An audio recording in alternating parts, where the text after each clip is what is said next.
Good morning once again to everyone. We'll get the lecture started. This week we'll be understanding what's a density matrix, why is it useful, and how can we make use of it. That will be the entire focus of the next three lectures. So I had asked a couple of questions, if I remember correctly. What should be the multiplicity of the carbon-13 from CdCl3? Triplet. What is the ratio of the triplet? That's correct. Triplet is the correct answer. And what will be the ratio of the triplet? Is it a 1:2:1 or something else? 1:1:1. Yeah, it's a 1:1:1 triplet. So when somebody says a triplet, please be very careful. The multiplicity pattern also matters a lot to determine what it is coupled with. That's correct, Shivam. And how about DMS or D6? Remember DMS or D6? We are talking about this carbon that's coupled. What do you think will be the multiplicity? I'm talking about a system that looks like this. What will be the multiplicity of the proton, the residual proton that's present in DMS or D6, which will be DMS or D5? If you look at this kind of system, what will be the multiplicity of this proton? Yeah, it's called a quintet. So this is going to be 5. It's going to be a quintet. Go take a look at the ratio of the quintet.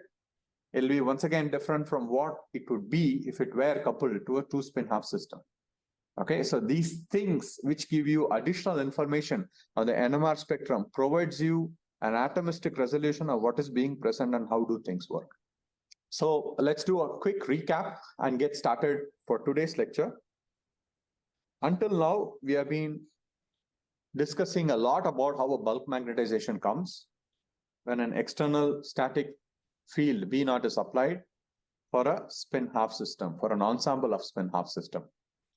And as we moved ahead, we also tried to understand how does the magnetization evolve as a function of time, because this was important for us in order to measure the signal, where when you ended up generating the bulk magnetization, since it's collinear with the external static field V0, it will not induce any current that could be measured.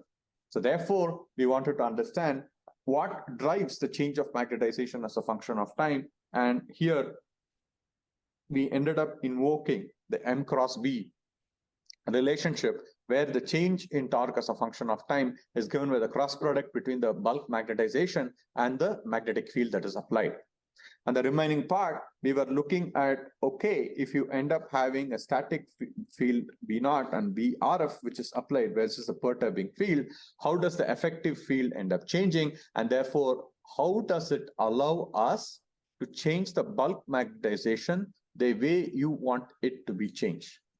This was the entirety of what we learned in terms of generating the idea of spins, the ensemble of spins, the net magnetization, and how do these equations help you understand how this magnetization could be perturbed from its equilibrium position. Following perturbation from the equilibrium position, we also spent very brief amount of time understanding the relaxation rates of the transverse spin lattice relaxation rate R1 and the spin-spin relaxation rate R2, where after the perturbation has been done, how does this magnetization slowly recover back to its steady state or thermal equilibrium? So this is what we had done so far, and we extended that further to understand, let's say you have two spins that are present.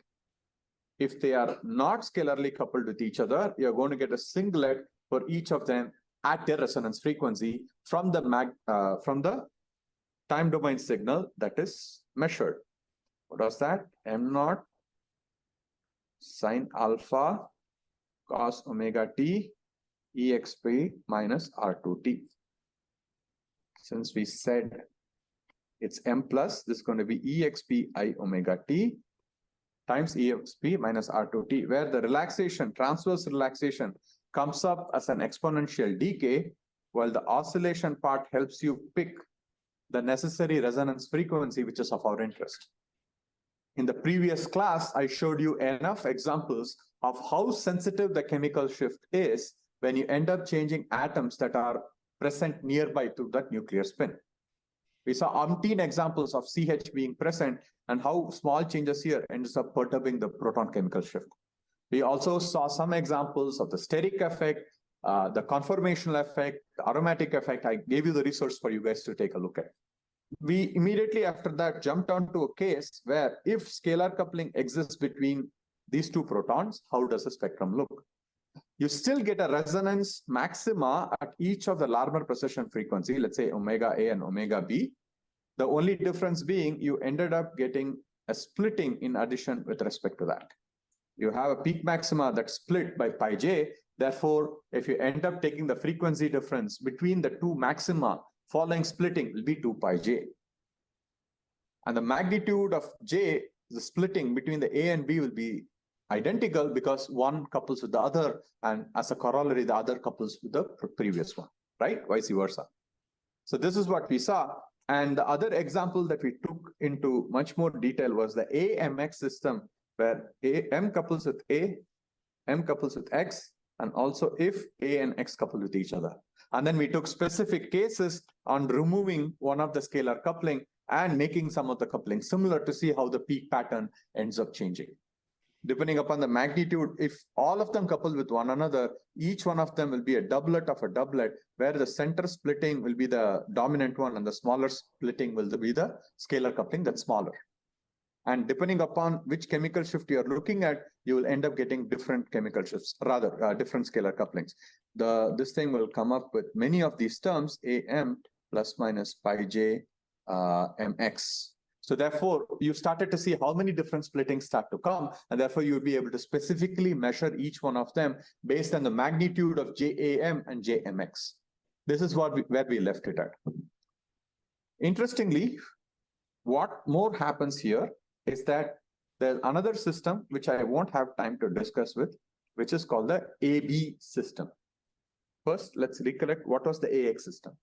In this AX system, we said the chemical shift difference, absolute chemical shift difference between the A and X spins were much greater than the scalar coupling between them. This is what we invoked. After we invoked it, we called in the secular approximation, where the scalar coupling term 2I dot S got approximated to only the Z component, which is 2IZ. This is what we had done so far. So here is where it's the weak coupling limit. But the moment we go to the AB system, this approximation fails. This is a strong coupling system. Basically, a strong coupling system is given as the AB system, where the difference in chemical shift is comparable or less than, I should have been careful here,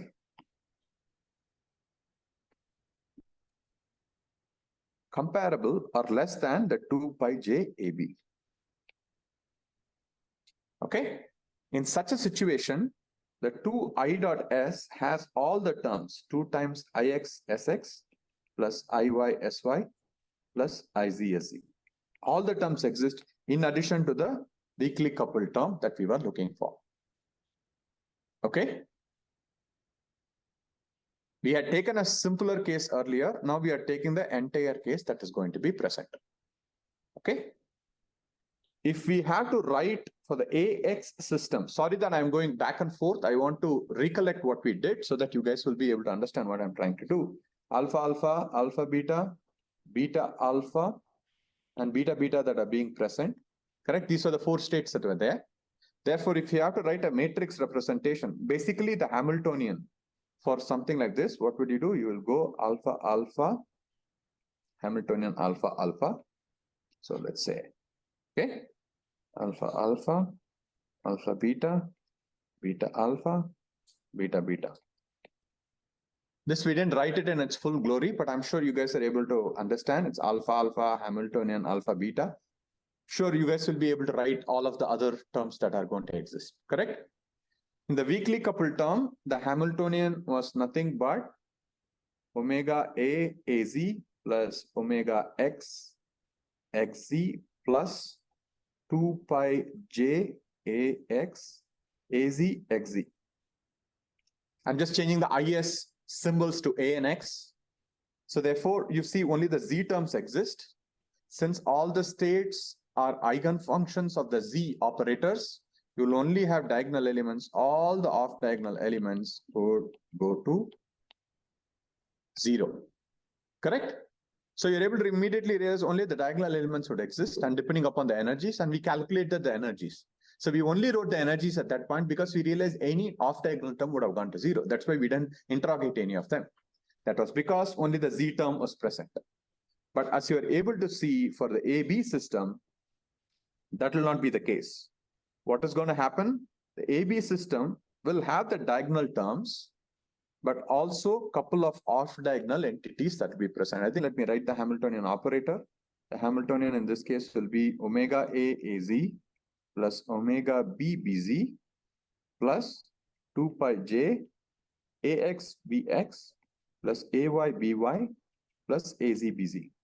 We had already seen what will be the effect of this plus this. The only addition comes from the XX and YY terms. If you remind yourself of how do the XX and YY terms behave, meaning that AX can be written as A plus A minus by 2, and BX can also be written as B plus B minus by 2. Therefore, AX BX is going to be A plus B plus A plus B minus plus A minus B plus A minus B minus divided by kind of like 4. So what will each of these operators do? They are going to end up changing the system in different quantum units. Correct? What is this one going to do? It's going to change everything by 2 quantum units, meaning that a beta beta will be pushed to alpha alpha by this operator. Correct? Plus plus. Previously at A plus, which ended up shuttling between the alpha and beta states for A. So now you have A plus and B plus, meaning that both beta beta will actually go to alpha alpha. Similarly, A minus B minus will push alpha to beta beta, right? So there's a mixture of double quantum operators that are being present. And if you see the inner terms, you have the 0 quantum terms. These are called flip-flop terms. What does flip-flop mean? The A plus B minus will end up taking a beta alpha state and pushing it to alpha beta. And similarly, the A minus will take alpha beta to beta alpha. Basically, they just flip the terms. Therefore, they are called flip-flop terms. Right? So therefore, if you see the entire Hamiltonian, you would realize that in addition to the diagonal terms that would be existing, there will be off-diagonal terms that would end up coming due to these terms. Right? Go back and solve this. This is an important problem. And how to get the solution for this classically is to diagonalize the entire matrix and understand how things work out. Okay? But I'm not going to go into the details. All I would say is that you will have off-diagonal terms that will be present. You'll have some off-diagonal terms that will be present. Rest will still be 0. And what does this mean? This just means, as you realize, the A plus B minus and the A minus B plus terms would result in mixing of alpha beta with beta alpha, which did not happen earlier. Previously, you had very clean states that were well separated from one another. Okay? Since you have the additional operators that are going to be present, it starts mixing these states. So therefore, at that given point of time, you cannot distinguish whether a transition happened from the alpha beta state to the beta beta state or from the beta alpha state to the beta beta state. So mixing starts to happen. In such kind of scenarios, you cannot use the classical vector picture to explain what's happening. How did we understand the vector picture? All we said is, okay, there is a magnetization that is being present. And if you have scalar coupling, okay, just split it into separate ones that have different frequencies with respect to the main frequency, right? One is with plus pi j, the other is with minus pi j. Since they are small, they're going to be very close to each other from the resonance frequency, and therefore that's how they are going to be split. Unfortunately, the same cannot be told here because there are other terms that end up coming.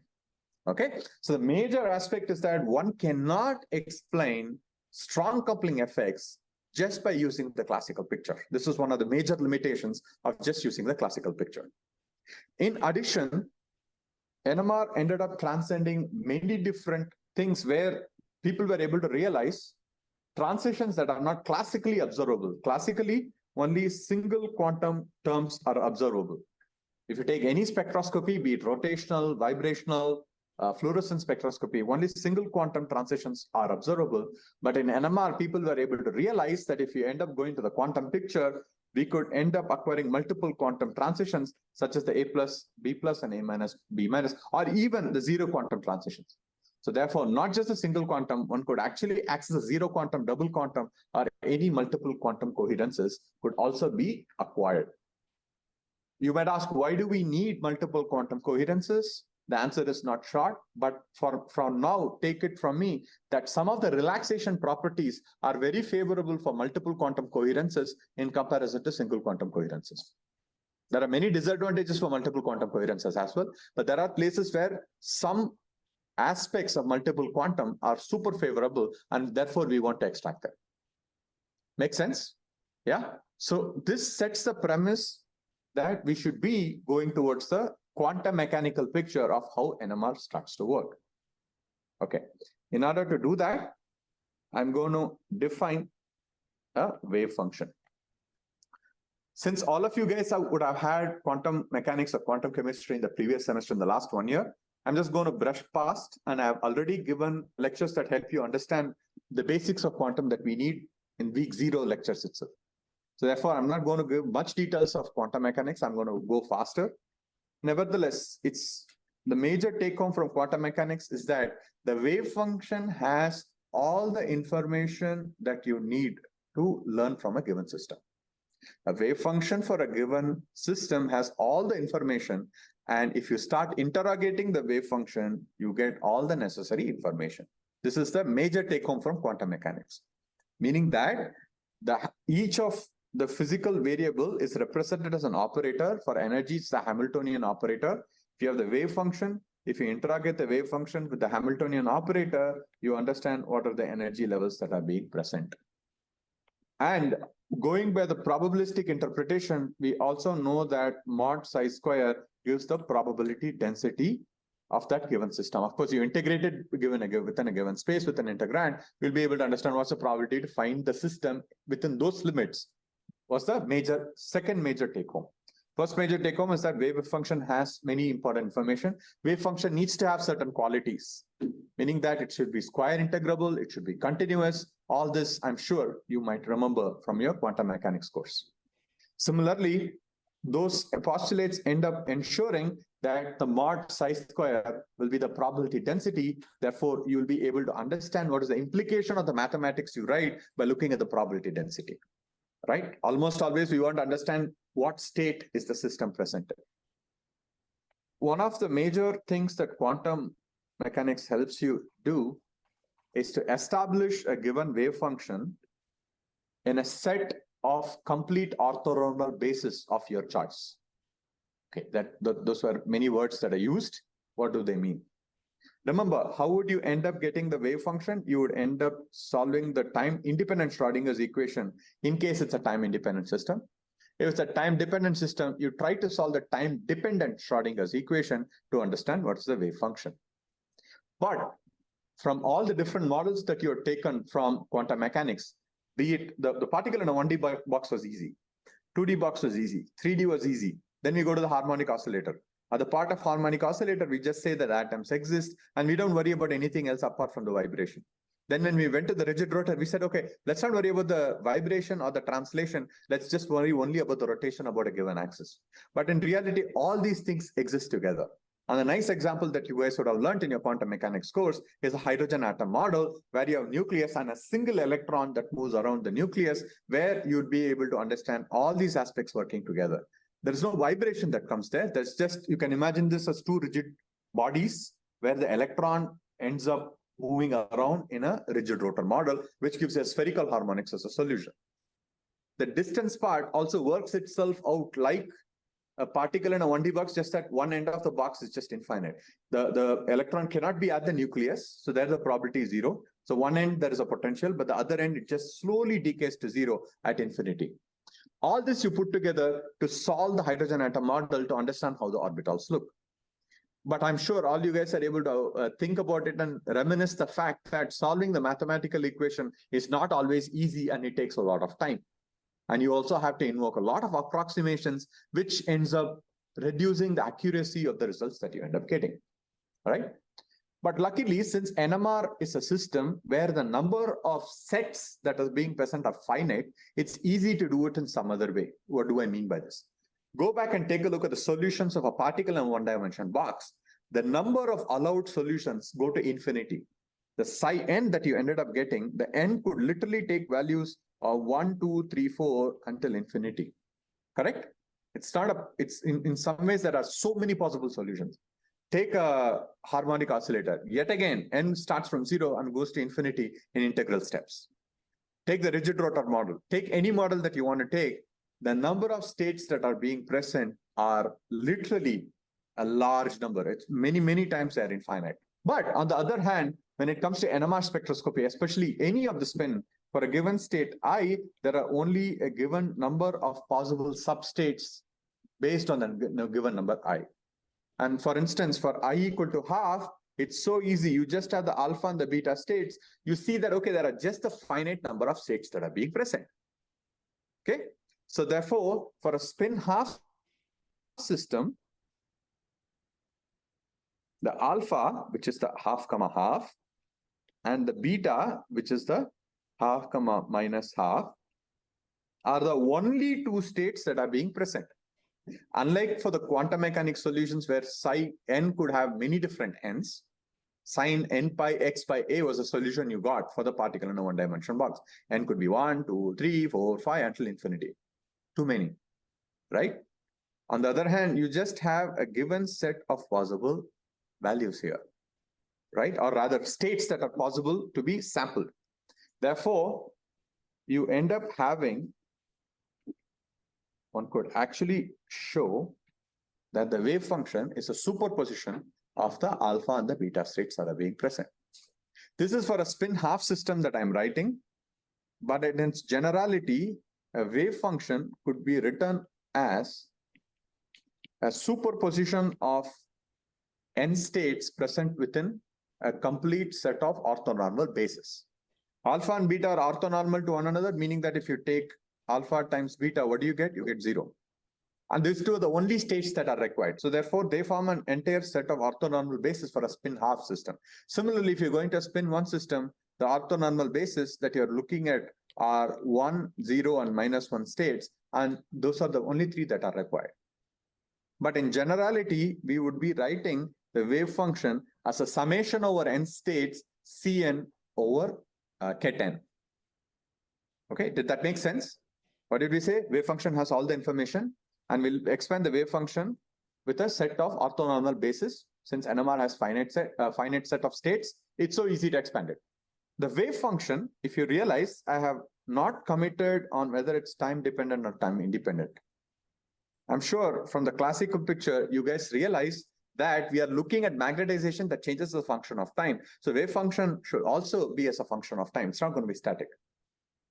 So the wave function has time information in it. Now the question immediately props up, where does the time dependence come? Is it present in the coefficient or is it present in the states? Okay.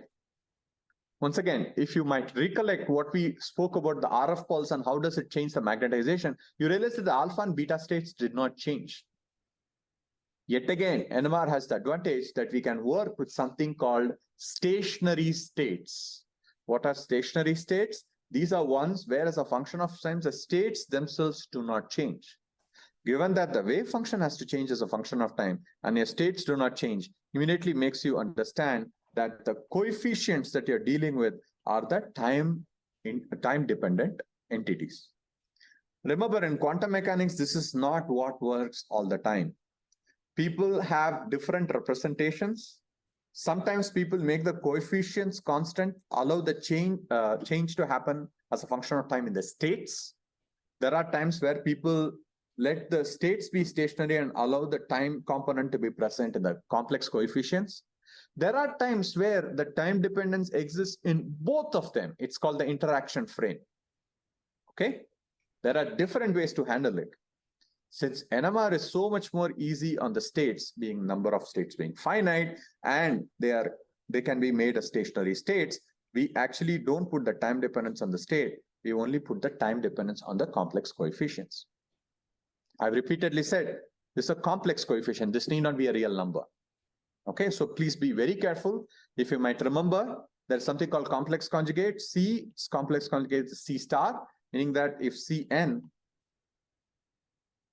just for an example, Cn is An times Ibn, then Cn star is An minus Ibn. That's the complex conjugate definition, Cn to Cn star. So where An and Bn could be time-dependent variables, making Cn, and therefore you have all the information that you wanted from the wave function now being bundled up or boxed up into the time-dependent complex coefficients. So the time dependence of the wave function now has been bundled up into the complex coefficient. Therefore, if I have to understand how the system changes as a function of time, if I follow how the coefficient changes as a function of time, I understand the system. Before going ahead, let's understand a little bit more. So let me write ket psi is given by summation over n Cnn. People might ask, are we only looking at the nuclear spin states? Yes, we are only looking at the nuclear spin states. We're not looking at translation. We are not looking at vibration. We are not looking at rotation, whatever. We'll come to all that later. We can actually understand everything just from the perspective of spin, and all the other thing kind of goes into the lattice, which will come hopefully in the last part of this lecture today.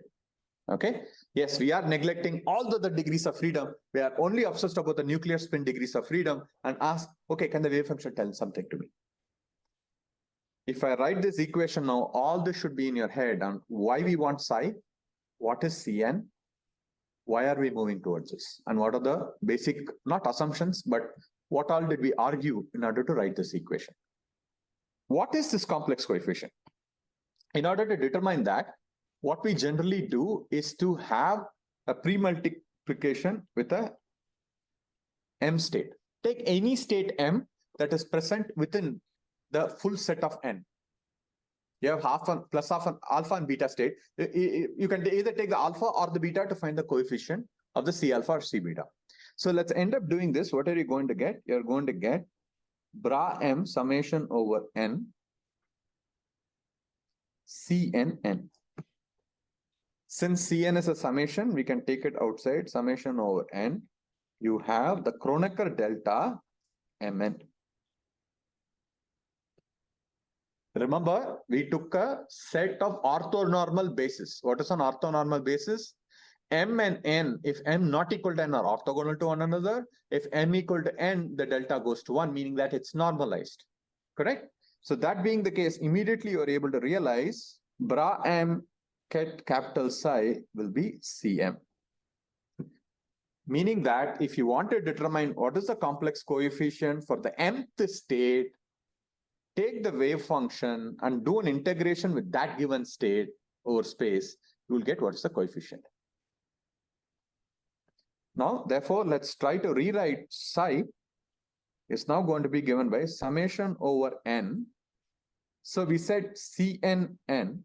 So similarly, we can write n psi equal to Cn. I just change the indices. I can do this. So therefore, this is going to be equal to summation over n psi n. Make sense? I just literally took the same thing, ended up plugging here, which is what this part is. And remember, this is going to be a number.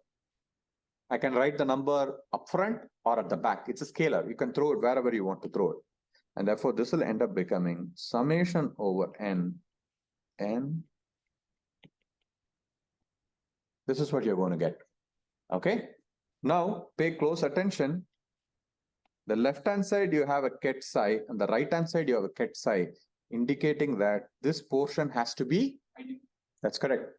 So this is going to be nothing but identity n by n times psi, because left-hand side, you have psi, right-hand side, you have psi. Therefore, only thing that could exist here is 1. Okay, of course, we don't write 1 in matrix terms. We write an n by n unity matrix. So therefore, what you are able to realize out of this is that the summation over m, ket m, bra m is em by m. So let's ask one more question here. Quantum mechanics wise, you know what should be bra psi ket psi. What should it be equal to? Assuming psi is normalized, this should be equal to 1. So therefore, you can expand each one. Remember, when you expand each one, you have to have summation Cm star bra m. This is going to be summation over n. Why am I using different indices? Because you're summing over many, you can't use the same index. Therefore, I'm using two different indices. And remember, you change the order. The moment you take a complex conjugate, Cn becomes Cn star, ket becomes a bra, and vice versa. So be very careful about this. And therefore, if you end up expanding it, you're going to get summation over m, Cm star, m, summation over n, Cn, n. So this can be rewritten as double summation over m and n, Cm star, Cn, mn. What are we trying to do? We are trying to understand normalization in terms of these coefficients. And what did you get? Double summation Cm star, Cn, mn. This is what we ended up getting. Now, go ahead and see again, you have the Kronecker delta here yet again. We started with an orthonormal basis. If we started with an orthonormal basis, this immediately reduces itself to summation over n, Cn star, Cn. So this yet again boils down to the fact this can also be written as summation over n mod Cn square. And what is this equal to? 1. Very good. So this says summation over n mod square Cn is equal to 1. What do we mean by this? Let's go back to something that we started with. Remember, equations are easy to write at some point without any understanding. The whole point of writing equations in this course is to understand what the equations mean. Okay, so let's go back to the spin half system. You had C alpha times alpha plus C beta times beta. This is what you had. So all this means here is that mod C alpha square plus mod C beta square is equal to 1. That's it. So if you are able to determine the complex coefficient and take the square of it, you'll know the probability of finding the state psi in the state alpha for C alpha. And if you're able to get C beta, mod C beta square tells the probability of finding the system in the beta state. What I've done so far in the last 20 minutes is literally repeat your quantum mechanics basics in all different forms, which we'll be exploiting as we go forward. In quantum mechanics, the next important thing that you learn is a measurement. How is a measurement done? It's done from determining the expectation value of that given operator. Every physical observable is associated with an equivalent quantum mechanical operator. And if you want to know what will be the measurable for that physical entity in real space, you end up evaluating these integrals and taking the ratio between them. You guys remember this? This is the definition of an expectation value. The denominator would go to 1 if it's a normalized function. So don't worry about the denominator.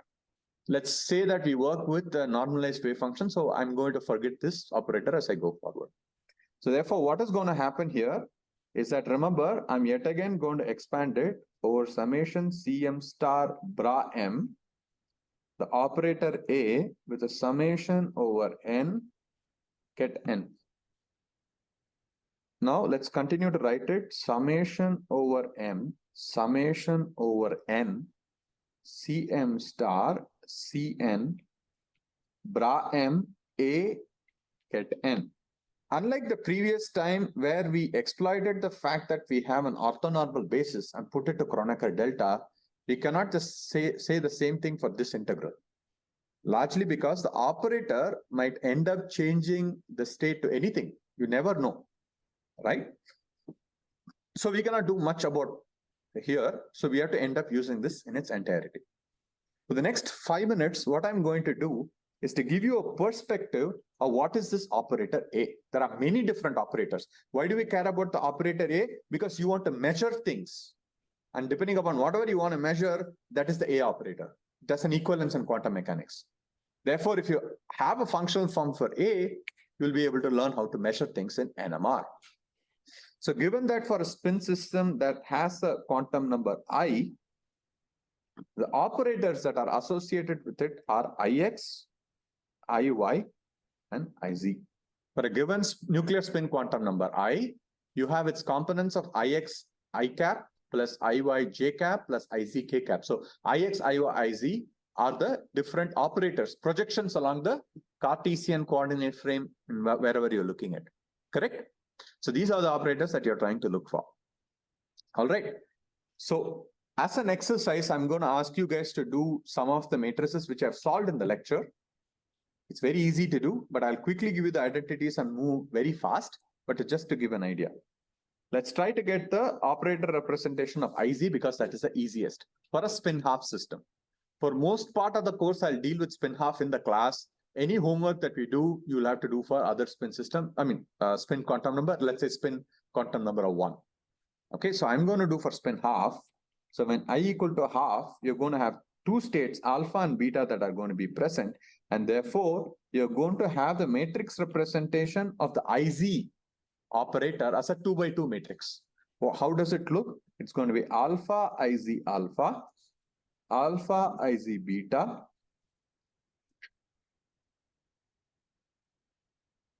beta Iz alpha, and then beta Iz beta. Okay, makes sense, right? And immediately you guys remember that alpha beta are eigenstates of Iz operator. Therefore, it will give the same state back. Therefore, immediately the diagonal elements in this case goes to 0. And you also might remember that Iz on alpha gives you h cross by 2 and Iz on beta gives you minus h cross by 2, giving back alpha and the beta states as themselves. And alpha alpha is equal to 1. So immediately you're able to realize that for the spin half system, the Iz operator is written as h cross by 2, 1, 0, 0, 1. This is called Pauli spin matrices. Now, what I would like you guys to do as homework is to determine what is Ix and Iy matrix. Remember, you can't get Ix and Iy directly. The way to get Ix and Iy is by trying to get I plus and I minus, which have the following definition. How did this come up? I cannot go into the details. I fortunately have a lecture on rigid rotor model where I end up deriving this stepwise. So you guys are welcome to go and take a look and engage yourself on how this comes. But I'm not going to engage that in this part of the course. Okay. Similarly, I minus on I comma m will just switch these two labels with the state also being switched. And you guys might recollect that Ix equal to I plus I minus by 2 and Iy will be given by I plus minus I minus by maybe 2i. Therefore, this is going to be I by 2, I minus I plus, if I did it correctly.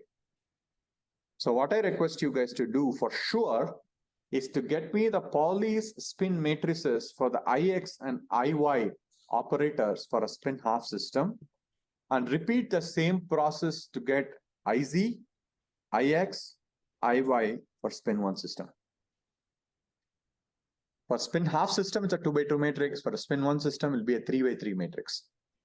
So make sure you guys end up practicing it. The operators and their matrix form would be extremely crucial as I go forward. As you realize, the entire week is going to be on density matrix. So be comfortable looking at matrices. And the Pauli spin matrices form the basis for it. So where were we? We were trying to understand what does this imply. So let me go back and write this as a refresher. A is going to be given by double summation over m and n, Cm star Cn, bra m, A get n.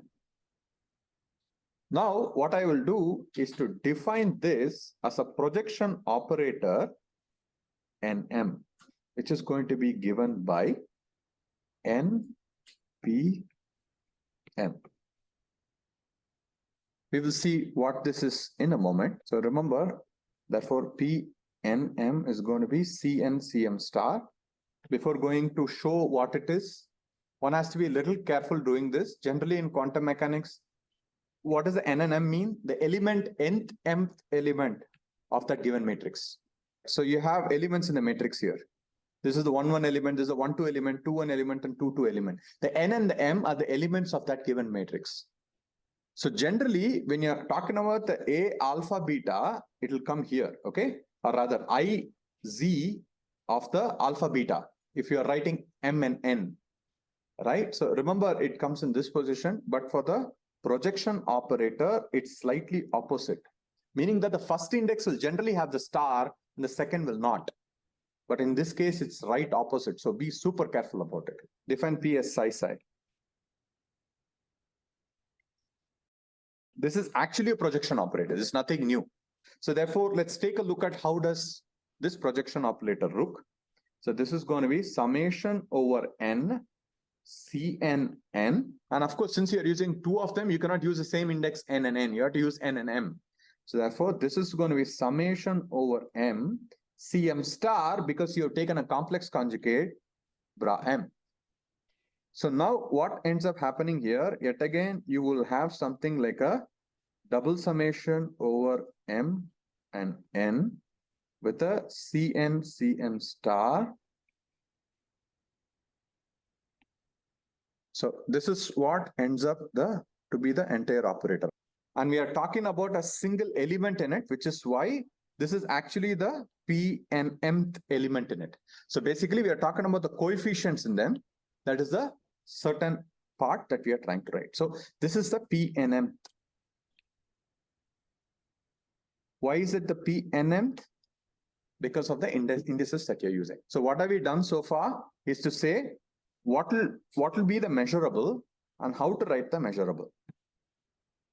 Once we ended up expanding from just using the definition that was from quantum mechanics, we ended up in this equation, and where I'm just trying to say the initial part is a projection operator defined thus. And the definition is also apparently clear here, where you try doing the n, p, m to get the p and m, which will be equal to summation over m, summation over n, Cm, Cn, Cm star. Okay, do this, you'll be able to get it. Just plug it in. So therefore, the expectation value is going to end up being n, p, m, and m, a, n. N, p, m, m, a, n. Did I miss a summation over states? Yes, I did miss a summation.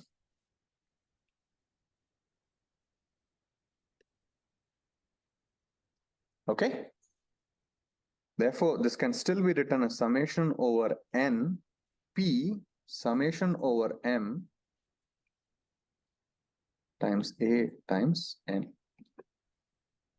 And if you guys pay close attention, we just said its identity a few minutes earlier.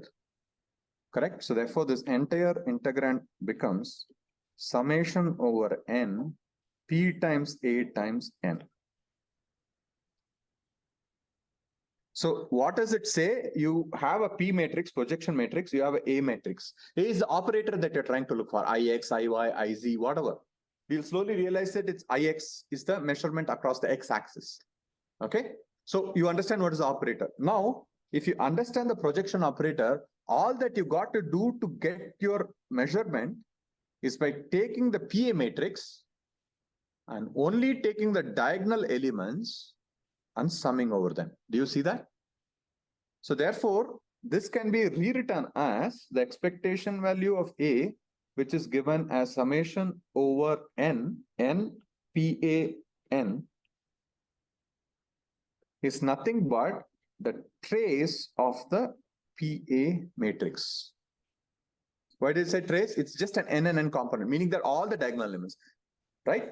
Sum all of them, that will be the expectation values. And I want to leave you guys with this thought. Please go back and look at the 11th lecture. I'll try to edit this and upload it as well. The content has not changed much, but probably I gave a lot more buffer to understand what's going on. But the long and short of it is that if you start taking the quantum mechanical picture where you have psi given as a superposition of states of the stationary states that are being present with all the time dependence in the complex coefficient, if you end up getting the projection operator and you already know the matrix representation of the operator that you're working with, Ix, Iy, Iz, whatever that is. If you get the matrix representation of P, take a product of P to A and just take the trace. You have the output that you wanted to measure. Tomorrow's class, we will just move on from this and we will not use projection anymore. We'll call it the density operator by putting in all the other things that are existing. That's just going to be one moment, but the projection operator matters a lot. So go back, take a look, how did we derive it and what do we understand from that? Thank you very much.